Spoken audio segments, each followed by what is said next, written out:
was a glimpse of the attack that they carried out on Christmas Eve.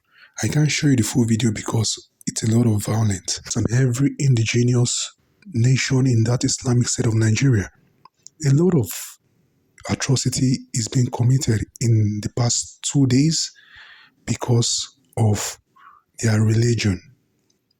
They have now shifted back to the normal thing they do, cause havoc on Christmas Day against Christianity to send a message to them that they are not wanted in that country.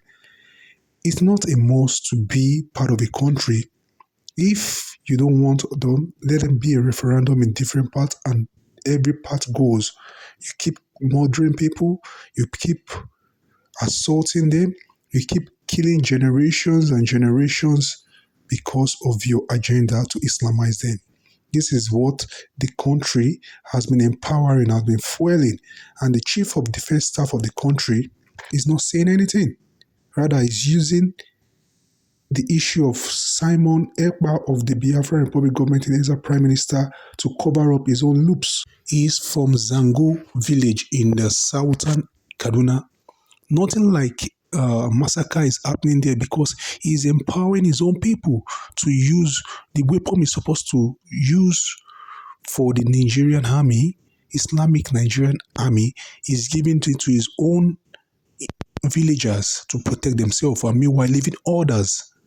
This is the state of how a country called Islamic State of Nigeria operates. This man is not responsible. Whenever I hear him on a national broadcast, he's always talking nonsense. I want you to listen to what the Prime Minister of the Republic government in exile states right now. He said, breaking, the Biafran Middle Belt has raised 20,000 men for the Biafran Liberation Army and the Biafran Resistance Fighter. We are expecting at least 50,000 men by the end of January. The personnel of the Biafran force in the Middle Belt are all indigenous people from Middle Belt. No Biafran Liberation Army, no Biafran Resistance Fighter from the old eastern region called Biafra will be part of the Biafran Middle Belt forces. Those crying about Simon Ekpa are scared about the coming of Simon Ekpa in the Middle Belt, has no influence and are inconsequential. We continue the original plan.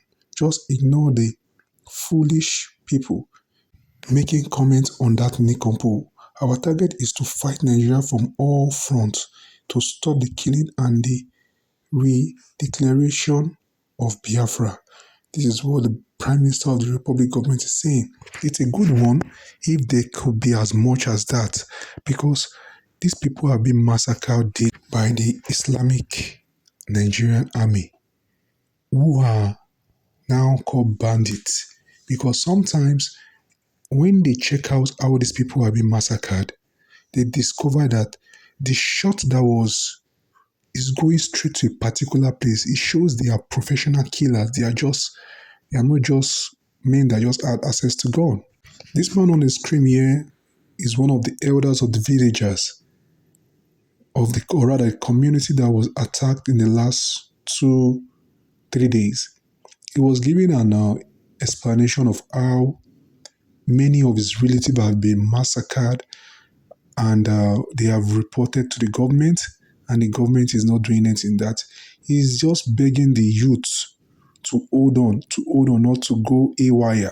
But now, the Biafran government has actually started making plans to recruit them, and as I read earlier, 20,000 has been put to volunteer to defend their land. Because if you don't defend your land against the Fulanis, the same thing that happened in the 19th century, where the Fulani came from Futmanjano through their father, who is Usman Danfolio, and exterminate the Hausas and their kindred. And the Hausas started calling themselves, I am Hausa Fulani, I am Hausa Fulani. The same thing is going to happen to the Middle Belters. Now, if they don't defend themselves against these invaders, it's going to be worse than this. This is a bit funny.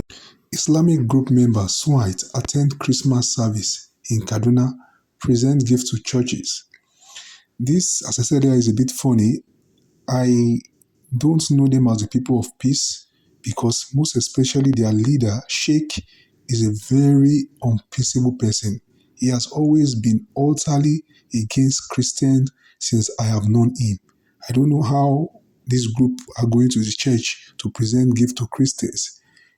But we don't care. If you make peace with us, we make peace.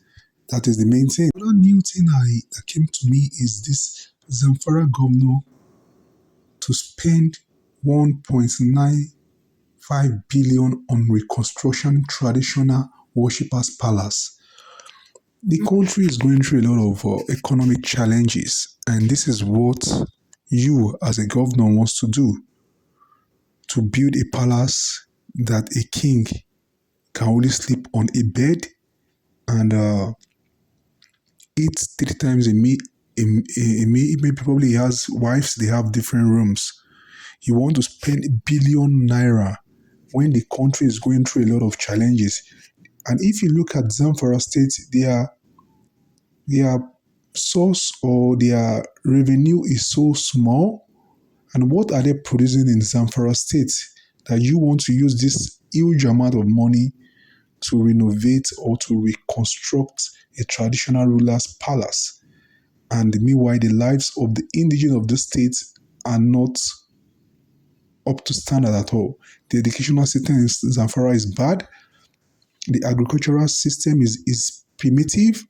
And you want to use this huge amount of money to renovate or to reconstruct the house of a king.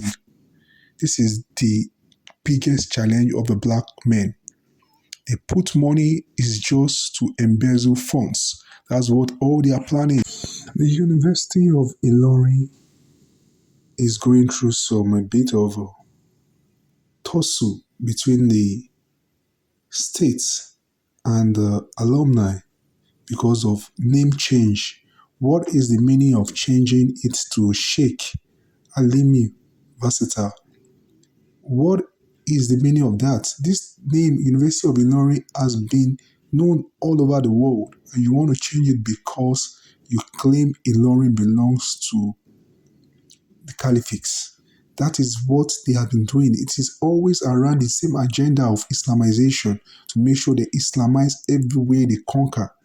Ilorin is naturally not a place for Islam. It was a Yoruba place where it was conquered by the caliphs.